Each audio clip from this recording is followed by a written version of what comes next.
네, 안녕하십니까. 박정호입니다. 2월 22일 개장전 이야기를 시작하도록 하겠습니다. 영상 하단에 구독과 좋아요 버튼 눌러주시고 이야기 시작해보도록 하겠습니다.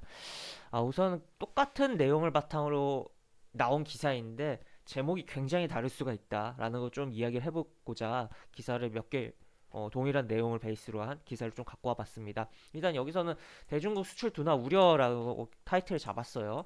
그리고 요것에 결국에 베이스가 되는 자료는 요거다 라고 볼 수가 있겠고, 그 다음에 또 다른 기사를 보면 여기서는 뭐 대응을 해야 된다, 그리고 뭐 여기 제목 자체는 약간 중립적인 느낌이고 약간 요건 긍정적인 느낌이라고 볼 수가 있겠고, 그 다음에 이건 또 아예 긍정적인, 그러니까 같은 베이스, 그러니까 그 내용을 바탕으로 기사가 써진다고 해도 이 제목 타이틀이 굉장히 느낌이 달라질 수 있다라는 걸 좀 이야기를 해볼 수가 있을 것 같고, 하여튼 그리고 이런 식으로 내용이 있는데, 그래서 이제 내용을 좀 살펴보면 기사의 핵심 내용, 그러니까 결국에는 한국은행이 발표한 이 보고서, 이걸 이제 뭐 한국은행 사이트 들어가서서 직접 보시는 것도 굉장히 도움이 되긴 할 텐데, 기본적으로 좀 살펴보면, 뭐 기사를 통해서 살펴보면, 그러니까 지금 쌍순환 정책이라는 걸 지금 중국이 진행을 하는 부분이 있어요. 그러니까 결국엔 쌍순환 정책이라는 게 뭐냐라고 하면, 결국엔 쉽게 표현해서 내수랑, 그러니까 수출이랑 동시에 돌리겠다라는 부분인데, 현재는 어떻게 보면 중국이 수출을 좀 중심적으로 잡았던 부분이 최근에는 이거 없잖아 있었는데, 지금 내수를 조금 더 끌어올리겠다라는 부분에서 조금 내수에 조금 집중하는 부분도 없잖아 있다라고도 좀 생각을 해볼 수가 있겠고, 하여튼 결국 쌍수한 정책이라는 게 뭐 둘 다 투트랙 돌리겠다라는 것으로 보시면 될 것 같고, 지금 현재 여기 중국이 올해 8% 내외 성장이 전망되고 있다라고 하는데, 중국 기업들의 부채라든지 여러 가지 상황 때문에 조금 뭐 어떻게 이게 뭐 진짜로 이렇게 될지 여부는 조금 상황을 지켜봐야겠고, 또 코로나로 인해서 전 세계가 유동성을 푸는 가운데 중국 입장에서는 먼저 좀 코로나를 겪고선 탈출하고, 또 중국에 의해서 원자재 값도 전 세계 들썩들썩하는 부분인데, 그런 가운데 이제 자국의 기업들 뭐 부채가 좀 심해지고 하니까 오히려 유동성을 회수하려고 하는, 그러니까 그래가지고 계속 미국 쪽보다는 중국 쪽의 유동성 회수의 흐름을 조금 생각을 해봐야 되는 우리 시장이다라는 것도 뭐 여러 영상에서 언급을 했던 부분이었던 것 같은데, 제가 하여튼 이러한 부분이다라고 볼 수가 있고, 일단은 뭐 내용을 보면 화장품, 반도체 등 대중국 수출 전망 요거는 긍정적이다라는 거죠. 특히나 이 화장품 같은 경우는 이제 뭐 따, 보시면 그 중국이 2020년에 코로나 속에서도 소비가 내수가 증가한 업종이다라고 볼 수가 있겠고, 물론 이 화장품이라는 게 굉장히 뭐 진입장벽이 낮다면 낮고, 또 어떤 부분에 있어, 그러니까 화장품도 세부적으로 보면 또 좀 다른 부분인데, 그냥 단순하게 생각하면 진입장벽이 낮은 부분이고 여러 부분인데, 하여튼 그런 부분 좀 생각을 해봐야겠고, 물론 지금 우리나라 화장품 업종들이 굉장히 많이 움직였던 있다는 부분을 고려는 하되, 또 화장품 같은 경우 그리고 베트남이라든지 동남아 쪽도 보긴 해야 되니까, 하여튼 화장품 업종은 조금 많이 지금 올라온 부분도 있어서 부담되는 것도 있지만, 코로나 회복하면서 주가가 계속적으로 어느 정도는 생각을 해봐야 되는, 특히나 안 오른 종목 위주로 생각을 해봐야 되는 업종이다라고 볼 수가 있겠고, 하여튼 이렇게 쭉 있고, 내용들을 뭐 이렇게 다른 기사로 또 넘어가서 보면은 우리나라 수출이 아무래도 추이가 이런 식으로 진행이 되고 있다. 그래서 뭐 살짝 어떻게 보면 뭐 여기 보면 꺾여 내려가는 부분도 없잖아 있긴 한데, 뭐 다시 반등을 할 수 있을지 여부도 좀 생각을 해봐야겠고, 하여튼 이게 경제, 그러니까 뭐 미국과 중국이 우리나라에 있어 굉장히 중요한 국가들이잖아요. 경제적인 부분에 있어서. 그렇기 때문에 계속적으로 조금 신경을 써야 되는, 미국 경제적 이슈라든지 중국 이슈라든지 그런 거는 계속 신경을 써야 된다라고 좀 정리를 해볼 수가 있겠고, 또 어떻게 보면 새롭게 굉장히, 물론 코로나로 좀 많이 쭈그러들었다라고 표현을 할 수 있기도 하지만, 동남아에 대해서도 강장적으로 신흥국으로서 굉장히 성장을 해오고 있는 부분이 있기 때문에, 동남아 지역 국가들이 그런 것도 생각을 해보자라는 이야기도 좀 드릴 수가 있을 것 같습니다. 그 다음에 또 보면은 이건 이런 기사가 있어요. 화장품 판매, 뭐 지금 뭐 편의점에서의 화장품 매출이 증가세에 있다라는 게 조금 뭐 내용도 있다. 그러니까 뭐 중국 쪽을 보면서 화장품 업종을 생각을 해봐야 되는 것도 있지만 국내적으로도 이런 것도 조금 이슈가 있다라고 생각을 해볼 수도 있을 것 같습니다. 그 다음에 이제 반도체 품귀 현상에 뭐 삼성, 평택, 파운드리 신규 라인 조기 가동한다라는 내용이고 지금 일단 지난주 시장에서 SK 하이닉스가 좀 많이 올라왔는데 삼성전자 대비해서 그런 이유부터 이야기를 먼저 드린다면 삼성은 포트폴리오가 삼성전자 내에서 그러니까 진짜 강력한 기업들이 몇 개가 어떻게 보면 같이 한 몽통에 있다고 해도 과언이 아니에요. 삼성전자라고 볼 수가 있고 SK 하이닉스 같은 경우는 이제 메모리 반도체의 비중이 꽤 커요. 뭐 삼성은 메모리 반도체도 당연히 뭐 크지만 여러 가지 다른 부분이 있는데 SK 하이닉스 메모리 반도체가 크고 그에 따라서 메모리 반도체 가격에 대해서 뭐 이야기가 나오면서 주가가 움직였다라고 보시면 될 것 같고 이건 파운드리니까 이제 비메모리 반도체 쪽이라고 표현을 할 수가 있을 것 같긴 한데 하여튼 뭐 뭐라고 해야 되죠?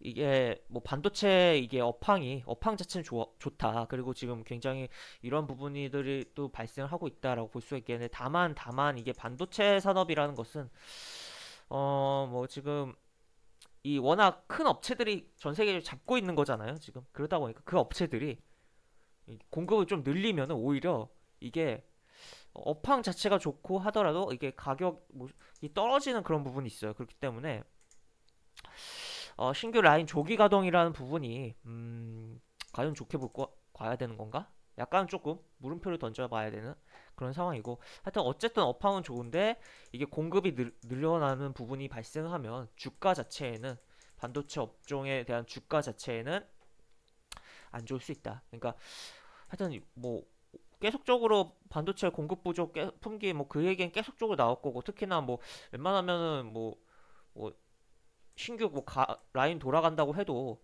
뭐 올해 말까지 뭐 차 있다는 이야기도 많이 나오고 특히나 그런 부분도 있고 가동 돌아간다고 해도 한 3분기까지는 계속적으로 어느 정도 3분기까지는 계속적으로 막 반도체에 대해서 뭐 이런 이야기가 뭐 풍기다 뭐 부족하다 뭐 여러 가지 뭐 반도체에서도 종류가 굉장히 그 안에서도 많긴 하지만 계속적으로 나올 수가 있는 부분이에요. 다만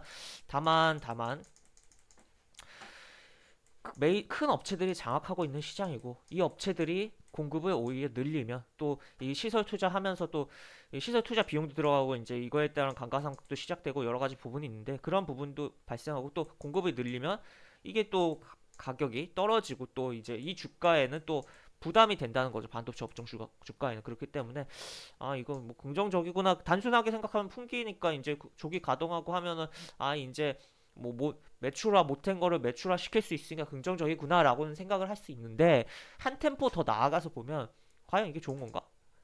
왜냐하면 반도체 업종 그 주가에는 업종에 속한 종목들 주가에는 공급이 늘어난다는 거기 때문에 하락이 발생할 수도 있다는 부분이다라고도 볼 수가 있겠죠. 하여튼 이런 내용이 있고 하지만 뭐 삼성전자가 뭐 물론 반도체가 중요한 부분이긴 하지만 삼성전자가 반도체만 봐야 되는 기업은 아니잖아요. 그렇기 때문에 이렇게 내용이 있다 정도 정리해 볼 수가 있을 것 같습니다. 너무 핵심 좀 압축해서 이야기를 했으면 좋았을 텐데 조금 길어진 것 같네요. 하여튼 그리고 여기 보시면 삼성 미래 사업 로봇 요 꾸린다. 그러니까 삼성도 현대자동차에 이어서 삼성도 로봇 사업에 대해서 굉장히 사실 신경을 안 쓸 수가 없죠. 특히나 이런 뭐 기술 기업들은 로봇에 대해서 그리고 특히나 우리 지금 제조업에서는 굉장히 자동화가 이미 많이 이루어지고 있는 상황이고 많이 이루어졌어요. 근데 여기다가 추가로 뭐 더 앞으로도 그리고 발전 분야 굉장히 많이 발전할 수 있는 분야이기 때문에 계속적으로 어 기술적인 기술 관련 기업들은 신경을 쓸 수밖에 없는 분야다라고 정리를 해볼 수가 있을 것 같습니다. 그 다음에 언제 하실까? 이거는 참 이게 난감한 게 어떻게 보면 정부 입장에서는 굉장히 이게 해외 자원 개발 일단 예산 떨어진다는 건 그렇게 좋아 보이진 않아요. 좋아 보이지 않는데 이게 또 예산을 막 들이부었는데 성과가 안 나오면 또 이게 이 자원 개발이라는 게 단기적으로 성과를 취할 수 있는 부분이 아니잖아요. 사실 장기적인 관점을 갖고 특히 뭐 우리나라는 이제 5년에 한 번 그리고 뭐 대통령이 바뀌는 부분이 있는데 그런 부분도 있지만 사실 5년으로도 부족한 부분이 있어요. 자원 개발에 있어서 생각을 해보면 그렇기 때문에 이게 참 애매한 부분이다. 지금 어떻게 보면 단기적인 성과를 위해서는 단기적인 성과가 잘 안 나오는 분야니까 예산이 떨어지는 거는 그럴 수 있다라고 생각을 했는데 장기적인 거를 본다면 이거 해외 자원 개발 예산은 계속적으로 어느 정도 가지면서 유지를 하고 가야지 추후 원자재 값의 뭐 변동에 우리 국내 산업이 더 그 흔들리는 것을 조금은 방지를 해줄 수 있지 않을까라고 볼 수가 있겠죠. 굉장히 어, 큰 미래적인 관점에서 예산을 확보하고 투입을 해야 되는 부분인데 너무 짧게만 진행되고 있는 거 아닌가 싶습니다. 이렇게 보시면 될 것 같고 그 다음에 뭐 KTX GTX 깔리면 집값 쏙 뛴다 뭐 노선 쟁탈전 뭐 이런 식으로 내용이 나와 있어요. 이렇게 쭉쭉 있고 지금 뭐 광역 급속 급행 철도를 이제 뭐 GTX라고 좀 하는데 이제 오늘 6월에 이게 노선이 오늘 공개된다고 해요. 6월에. 그러니까 이런 일정이 이미 있기 때문에 이거는 좀 생각을 하면서 뭐 고려를 해봐야 되는 그러니까 철도 관련주들이라든지 뭐 여러 가지 생각을 해봐야겠다라는 거 볼 수가 있겠고 그런 가운데 뭐 여기서 제가 집값 수억 뛴다 이렇게 이야기 나왔던 가운데 이거는 좀 최근이라면 최근이고 어제나 뭐 주말이나 오늘 나온 그런 기사는 아닌데 좀 살펴볼 거예요. 요거 바로 요겁니다. 이게 지금 뭐 세상이 굉장히 변화되고 있다라는 걸 좀 단적으로 보여주고 있는 사례다라고 볼 수가 있겠고 지금 이러한 건물 그러니까 주택이 이제 3D 프린트로 제작이 되고 그러다 보니까 굉장히 빠르고 또 가격에 대한 부분도 줄어든다는 거죠.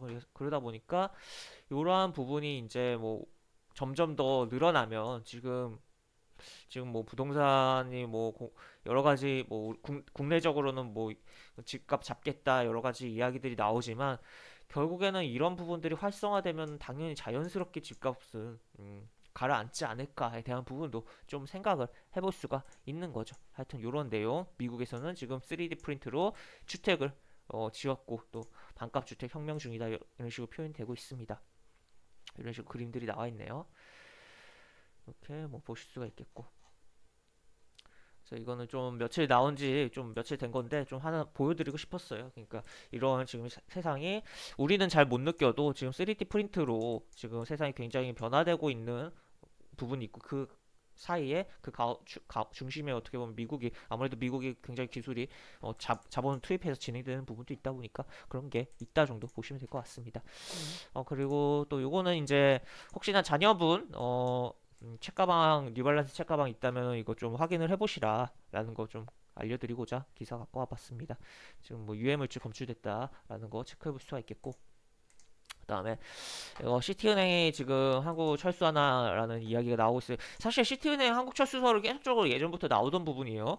그리고 계속적으로 어떻게 보면 점포를 줄였던 부분도 있고 시티은행 같은 경우 그리고 점포를 늘릴 때도 기존에 고액 자산가들이 좀 많은 동네 위주로 했고 점포 축소 부분도 그러니까 그런 측면에 있어서 좀 진행을 한 부분이 있는데 지금 한국 등 아시아 소매 금융 철수 가능 철수 검토가 그러니까 우리나라뿐만 아니라 다른 데도 다 뭐 철수를 할 가능성이 이야기되고 있고 그러다 보니까 아무래도 뭐 인수전 뭐 여기서는 치열하다고 했긴 했는데 사실 시티은행이 시장 점유율이 그렇게 높은가라고는 생각을 해봤을 때 다 그렇진 않잖아요. 우리가 단순히 생각을 해도 근데 한 가지 시티은행의 강점이 있습니다. 바로 아까도 이야기했듯이 고액 자산가들이 있는 동네 위주 점포를 꾸렸고 그 자산 관리에 대한 부분을 신경을 많이 쓴 부분이 있어요.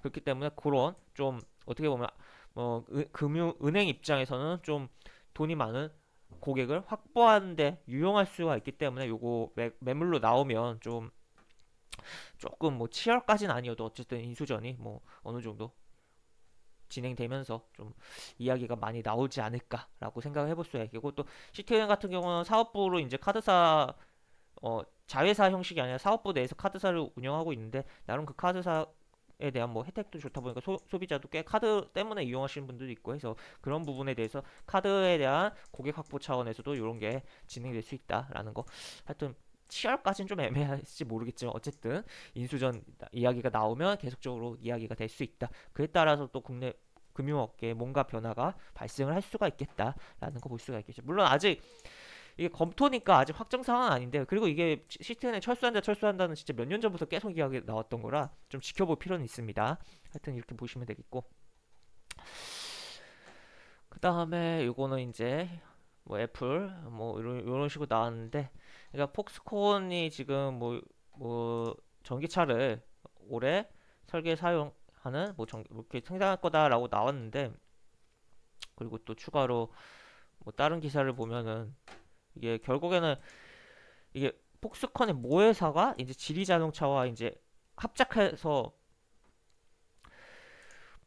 홍하이 정밀공업은 중국 지리차와 합작 법인이 이렇게 논의 중이다라는 거. 그러니까 모회사 폭스컨의 모회사가 중국 그 지리차와 합작한 합, 합작 법인이 굉장히, 그러니까 폭스콘 있고 홍하이 여기 정밀공업 여기 있고, 그리고 여기 지리자동차가 따로 있고 있으면 이렇게 해서 합작한 법인이 미국 업체들과 논의를 진행하고 있다. 그렇기 때문에 뭐 당연히 뭐 계속적으로 애플에 언급이 될 수가 있는 부분이고, 특히나 폭스콘 같은 경우는 기존의 아이폰 조립하면서 굉장히 또 한편으로는 또 폭스콘이란 기업의 위상 같은 경우는 단순히 하청이라고 생각을 하실 수가 있긴 하지만, 지금 뭐 대만 내에서는 굉장히 큰 역할을 하고 있는, 경제에 큰 역할을 하고 있는 기업이기 때문에 굉장히 뭐 정부적으로도 뭔가 액션이 나오지 않을까, 대만 정부적으로도 그런 부분을 생각해 볼 수가 있겠고, 하여튼 계속적으로 이런 이야기가 나오긴 하겠는데 아직 어떻게 될지는 모르겠고 좀 지켜는 봐야겠죠. 하여튼 과연 뭐 이게, 근데 또 한편으론 생각을 해보면 이게 중국 지리차와의 합작 법인이 미국 업체들과 이렇게 나왔는데, 지리차 물론 중국 내에서 뭐 어느 정도 위상이 있고 그런 기업이긴 합니다만, 애플이라는 기업이 애플이라는 기업은 어떻게 보면 감성을 파는 기업이잖아요. 감성 프리미엄. 그렇기 때문에 약간 이 합작법인이랑 협업했을 때 약간 뭔가 약간, 그러니까 지금 어떻게 보면 애플 입장에서는 최대한 또 본인들의 프리미엄 느낌을 가져가면서도 최대한 자신들이 뭐 다 이렇게 수족 부리듯이 할 수 있는 어 하청업체를 원하는 가운데서 과연 어떻게 될지 애매하고, 또 이렇게 합작법인의 그런 뭐가 할 경우 이런 게 데미지가 받을 가능성도 조금은 생각을 해봐야겠다. 그러니까 하여튼 결국에는 뭐 아직 뭐 확정된 거 아무것도 없고, 애플카에 대해서는 계속적으로 이슈가 되는 부분인데, 하여튼 계속적으로 주목을 해야 되는 키워드 정도라고 표현을 할 수가 있겠네요. 하여튼 그렇게 보시면 될 것 같고, 그 다음에 이제 가덕도 신공항 특별법 카운트다운 뭐 이렇게 역사가 바뀐다. 그래서 이렇게 보시면 될 것 같고, 그러니까 한마디로 어떻게 보면 이 기사 통해서 볼 수 있는 거, 가덕도 신공항 관련 테마성 움직일 수 있는 종목들 계속적으로 생각을 해봐야겠고, 하여튼 뭐 이렇게 보실 수가 있을 것 같습니다. 그 다음에 미국이 코로나가 상황이 안 좋다라는 거. 지금 뭐 어떻게 보면 코로나가 소강 상태로 좀 접어드는 것 같긴 했는데, 미국 같은 경우 뭐 그럼에도 굉장히 많이 나오고 있죠. 많이 나오고 있긴 한데, 하여튼 사망자가 지금 누적으로 50만 명에 육박했다라는 내용이 나오면서, 지금 뭐 그리고 전염병 연구소장은, 미국의 국립 알레르기 전염병 연구소장은 연말까지 상당히 개선될 것을 전망하면서도 그러니까 백신 보급이 아무래도 지금 뭐 되고 있으니까 내년까지 마스크를 계속 써야 할 가능성이 있다고 말했다라는 거.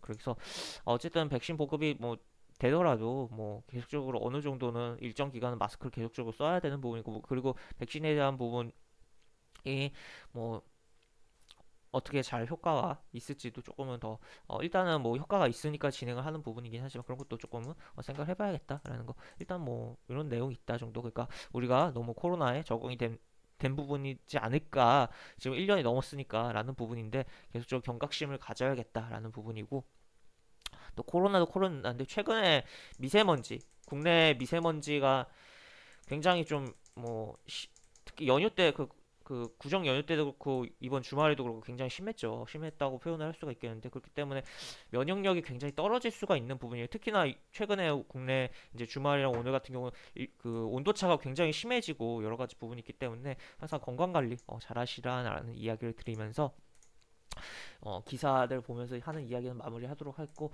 차트로 넘어가서 보면 일단은 뭐 딱히 계속적으로 이야기 드릴 게 없는 지수 차트예요. 일단 뭐 이런 식으로 이렇게 여기서 계속 왔다 갔다 하고 있고 뭐 더 빠졌다가 뭐 움직일 수도 있긴 한데 일단 코스피는 조금 양봉을 만들어 놓고 또 어떻게 보면 조금 이번 주 외국인이 더 사실 수 있는 여건이 형성되고 있는 거 아닌가라고도 조금 생각은 들어요. 하여튼 그리고 거래량도 많이 발생했다. 결국에는 이 시장은 돈이 많이 들어와야 결국에 뭐 지금 움직이는 부분이고 어떻게 보면 코로나 저점 급락을 하고 이렇게 갈 수 있었던 부분에 있어서는 결국에는 우리 개인 투자자들이 동학개미 운동이라고 해서 여러 가지 그런 부분으로 굉장히 많이 뛰어들었고 기회다라고 생각해서 뛰어들었고 또 전 세계적으로는 미국 연준의 행보가 있었기 때문에 어떻게 보면 이렇게 진행이 됐다라고도 볼 수가 있겠는데 결국에 그렇기 때문에 지금 거래량이 많이 발생을 했다. 그러니까 거래량이 많이 발생했다는 것은 거래 대금이 많이 터졌다는 거잖아요. 그렇기 때문에 조금 이 부분에 있어서는 긍정적으로 볼 수가 있지 않나라고 볼 수가 있겠고 그 다음에 또 추가로 코스닥 보면 코스닥 보면은 뭐 여기서 이렇게 좀 거래량이 이렇게 터졌고 밀려 내려오면서 좀 이때보다 줄긴 했지만 여기보다는 좀 많이 발생하면서 밀려 내려왔습니다.